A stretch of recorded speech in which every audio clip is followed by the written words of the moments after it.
chance, get a great lawyer. Call the Strong Arm, attorney John Foy and Associates. Unfortunately, accidents will happen, and that's why we're here to help you anytime, anywhere you need us. WJBF News Channel 6, honoring Black history. The Live 5 for 6 Skyview Network, sponsored by Terry Lambert Hyundai. Temperatures are on the rise, but changing in the forecast starting this weekend. I'll have all the details for you coming up. Right now on News Channel 6 and 4, 2 young lives lost in a house fire in Richmond County. We'll update that investigation. Plus, is the process for getting speed humps getting easier in Augusta? We'll check it out. And we're going to take a look at 2 men who actually inspired city leaders to name roads after them. Your news at 4 starts now. Live from Television Park, this is WJBF News Channel 6 at 4. Hey everybody, I'm Brad Means. And I'm Jenny Montgomery. Thank you so much for joining us. Coverage you can count on begins with a tragic story in Richmond County. 2 children are dead after an overnight house fire. It happened at a home on Moore Road that's just off Mike Patchett Highway. Kim Vickers reports. It's sad to see what I see, but I really want to say all that, but it kept me up all night. It got me a little shook up. It was just after 1 o'clock Thursday morning when Presley says he woke up to the chaos going on at his neighbor's home. I heard this yelling, screaming, and stuff like that. I ignored it for a minute, but then I said, something really happening out there. And I heard somebody screaming. I said, well, maybe they're fighting out there. I got to go to work. I ain't got time for that. Shortly after, he heard sirens coming into the neighborhood and decided to take a closer look at what was going on. So I looked out. I still didn't see nothing, but I seen the fire truck up front. I looked to the back of my kitchen window, and I seen this big blaze of fire. So I jumped up. I put clothes on me. I said, I need to get that water hose, go with my lamp, so the fire don't come over. When firefighters arrived, they say flames were shooting out the windows and doors. Once the fire was put out, sisters 10-year-old Taisha Clifford and 7-year-old Aubrey Williams were discovered dead in a bedroom. Their mother and 13-year-old sister were able to escape. Several other neighbors we talked to spoke highly of the family, and like Presley, all of them are still dealing with the shock of how something so tragic could hit so close to home. I reached out to the family. I know it's hard for them, and I feel the pain myself. Sorry, I'm a little shook up right now. In Augusta, Kim Vickers, WJBF, News Channel 6. No, Presley, we're all a little bit shook up, a lot shook up. Thanks for talking to us today. We appreciate it. News Channel 6 took some time today to reach out to local child mental health experts about how things like this can impact friends and classmates. Those little ones, Taisha and Aubrey, went to Richmond Hill K-8 school. There's Hannah Latier live from the campus with more. Hannah. Brad, when this type of tragedy strikes, coping with the grief can be difficult, especially for children. Experts say knowing how to console them can make a difference. First, they say validating their feelings and to not be afraid to use words like death and dying. Letting them express their grief through play, such as coloring, can also make it easier for them to share their feelings. If your child is scared about the tragedy possibly happening to them, show them how you'll keep them safe and who will be there to help if it were to happen. In some cases, speaking to a professional could be the best option. Some kids initially will have problems sleeping or hard time concentrating in school. If that's something that lasts, longer than a few weeks, that's where I would want parents to talk to their pediatrician about additional measures that might help support their child. Hal tells me every person and child can handle grief differently, and it's important to know the different ways to help them. We'll have additional resources and information at WJBF.com. Live in Augusta, Hannah Latier, WJBF News Channel 6. It is time now to take a look at the weather. Meteorologist Sherry Shealy standing by with that. Sherry.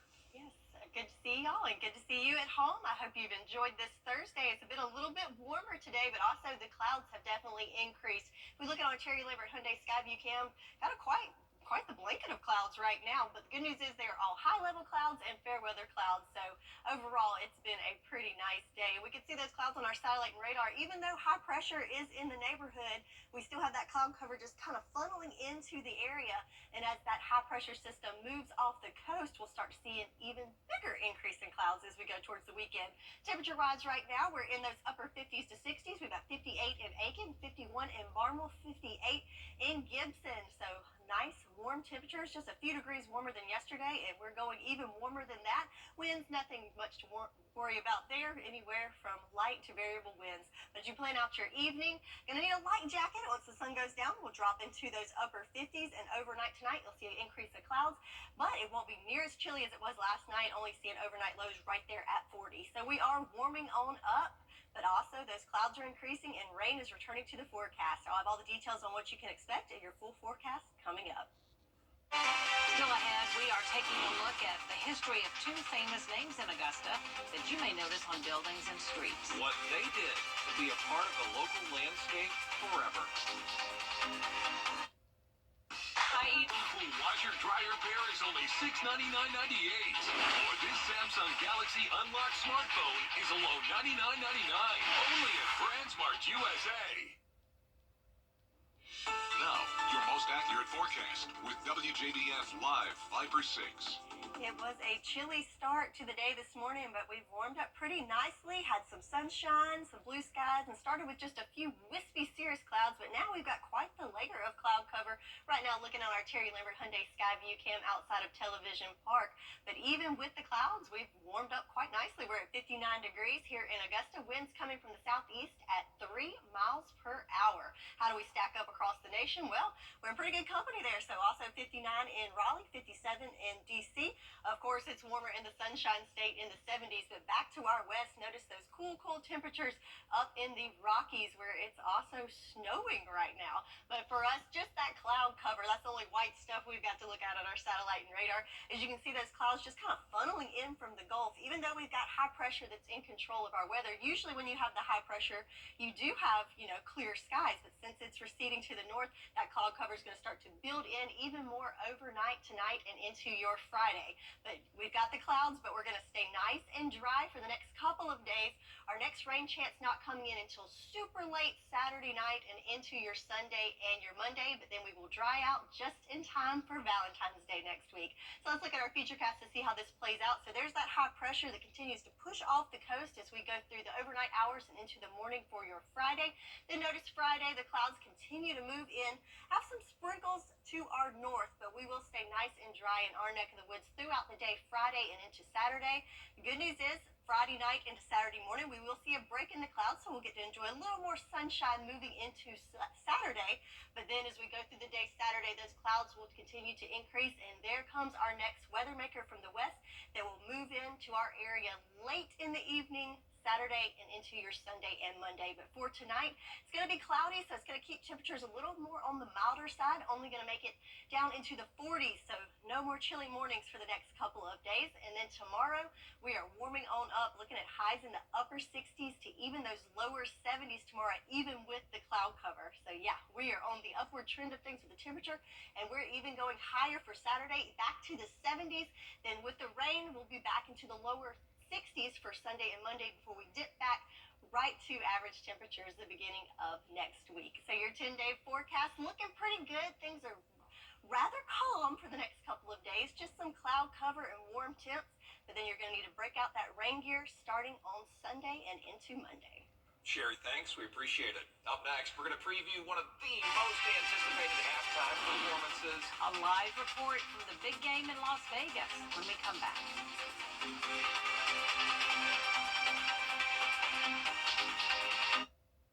I'm attorney Jamie. Man, I just love that Southern soul and song. The CSRA's favorite news app is now even better with easier access to local news, weather, and streaming video. Download the News Channel 6 mobile app. What do Michael Jackson, NSYNC, The Who, and Prince have in common? They're all music legends, but it's the Super Bowl halftime show that really connects them. What a connection that is. And now one R&B legend is joining their ranks. He spoke about it today, Crystal Rich. And official member of the News Channel 6 family at this point, covered the halftime show news conference, and she's live outside Legion Stadium with the story. Hey, Crystal. Hey, Crystal. Brad and Jenny, honored to be part of the family. Usher, a.k.a. Ursher, gave us his confessions on the Super Bowl halftime performance. And oh my God, this is going to be so good. Now, we always appreciate an inside look because if you're going to tell it, then you've got to tell it all. He is an absolute superstar. He has so many hits, but this is Las Vegas, so you can probably expect him to be on stage with a couple of bad girls. Yeah, Usher is so diverse in what he is able to do. You know, he makes you want to take it nice and slow, but you also know he also makes you want to get up and dance as well. He is the king of trading places and doing both. I wish that I can watch this performance with my boo, but if you guys are watching from home, make sure you turn your cell phones all the way down. You don't have to call, so you don't miss a second of this performance. We heard from Usher. Here he is. I wanted to put on a show that I felt would represent my idea of creativity. What I've been able to do is bring a great deal of Atlanta and the melting pot that it is, musically, culturally, to Las Vegas. You know, that is the source that has been fueling me for these years creatively. So why not make certain that the rest of the world, rather they're seeing me for the first time, or either they're celebrating because we've been, listening to me. You've been listening to my music for these years. Brad and Jenny, if you guys are Usher fans, and really exciting news, he announced that he is dropping a new album tomorrow. It is his 9th solo studio album. It's called Coming Home. He also announced a tour called Past, Present, and Future to celebrate and to promote his new music. Now, I dropped a lot of his song titles in my report. I hope you guys are able to pick out and name a few. Oh, we got those, Crystal. Yes, indeed. That was absolutely awesome. It was the whole catalog, I think. It was great. Beautifully done. Thanks so much. Well, do you ever drive down a road or pass a building that was named after someone and wonder who that person was? Kim Vickers takes a look at two of those names you often see, C.T. Walker and R.A. Dent. Reverend Charles Thomas Walker was born into slavery near Hepzibah in 1858. His father died just before he was born, and his mother died 8 years later. Historian Joyce Law says the Reverend's mother instilled in her children the importance of education. He has the great opportunity to attend Augusta Baptist Institute, which we now know as Morehouse. Walker graduated and was ordained as a minister. In 1885, he founded Tabernacle Baptist Church. His fame as an orator and civil rights activist brought him a great deal of respect from prominent people. People like Booker T. Washington, John D. Rockefeller, and President William H. Taft traveled to Tabernacle to hear him preach. Walker also had an entrepreneurial spirit. So that everywhere he goes, he starts something. He's in LaGrange. He starts LaGrange Academy in New York City, the Harlem YMCA, and then here in Augusta, the Negro Fair, Tabernacle Old Folks Home. One of Walker's lasting legacies was Walker Baptist Institute, a private boarding school for African American men. Richard Algernon Dent was a student there. So one of the people who had an opportunity to would have been able to see Reverend Walker in action was R.A. Dent, for whom he was baptized by and then later becoming a deacon of the church. A successful businessman, Dent was elected to the Georgia House of Representatives in 1966. Almost 100 years after Thomas P. Beard, as Augusta's first African-American representative, is ejected out of the Georgia Assembly. And so this is part of the great legacy that it took that long of a period to have an African-American to being elected back to the Georgia Assembly. Dent was well respected, earning the nickname Papa Dent. Representative Dent is one of 3 African-Americans whose picture is placed in the Georgia Dome. R.A. Dent Boulevard and Laney Walker Boulevard in Augusta are named after the two men. In 2016, Historic Augusta bought the home Reverend Walker lived in. Eric Montgomery with Historic Augusta says that over the next 6 years, the organization worked to stabilize the structure. We replaced the roof. We worked on the front porch, which was actually condemned by then. The house was sagging, so we worked on the foundation to stabilize that. We repaired the siding. We painted it. 2 years ago, Historic Augusta sold the C.T. Walker House to the Augusta Land Bank Authority as part of the revitalization of the Laney Walker neighborhood. It needed to be remembered. This house needed to be saved. And that's just part of your hometown history. In Augusta, Kim Vickers, WJBF, News Channel 6. AAA unveiled its Black History Month road trip tour guide, and Augusta has several stops on the list. Sites on the tour include the Lucy Craft Laney Museum, the Augusta Riot Historical Marker, Springfield Baptist Church, the James Brown Monument and Mural, and the Morris Museum of Art. The route also includes charging stations for drivers with electric vehicles. We really help people to appreciate, hopefully ease their fears, their anxieties, that they can go to these historical sites throughout the state of Georgia. They can do so. And to aid them in that course, they can avail themselves to the growing infrastructure that you see in the state of Georgia as far. The tour guide maps out historical sites of Black history throughout Georgia and South Carolina. An Augusta neighborhood is getting a big bump to slow down traffic. After neighborhood complaints, 12 speed humps have been approved for Farrington Drive. This year, commissioners approved $140,000 for speed humps across the city. This allows $14,000 for each district. The cost for Farrington is about $54,000, though. I want to be able to use whatever funding I have if we're in District 3 for speed humps, which I don't think I have. Like I say, I don't recall having 12 speed humps in District 3. So for one road, that's a lot. City traffic engineers say money from last year is being used for the Farrington speed humps, so each commissioner still has their allotment for this year. Efforts to protect the Olive Road overpass coming too little too late. Wednesday, remember we told you about that large beam knocked off the bridge after a truck hit it, trying, of course, to get under it. Several weeks ago, Commissioner Wayne Guilfoyle proposed putting padded chains at bridge height so the top of the truck would hit those. They didn't take any action, though. Traffic engineer was supposed to get a cost, and the administrator is supposed to be bringing it back before us, but it's a little too late for it now. Hopefully we can put it in place before the bridge opens back up, and it'd be worth just to keep this from happening again. The Olive Road Bridge is going to be closed until repairs are complete. CSX says that work could take up to 3 months. Time to meet another candidate for the upcoming race for a local seat in the Georgia House. John Turner. Coming up, why some employers are already preparing for the day after the Super Bowl. Yeah, the story behind that day and that trend next.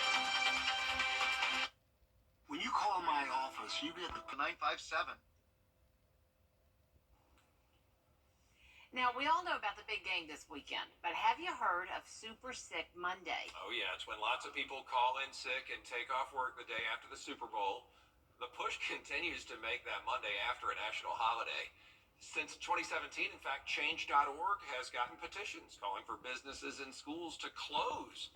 So far, though, it's been a no-go. But that doesn't stop people from making it their own unofficial holiday. A new Harris poll says close to 16 million employees are expected to miss work come Monday. Oh, my word. The game's over at like 9.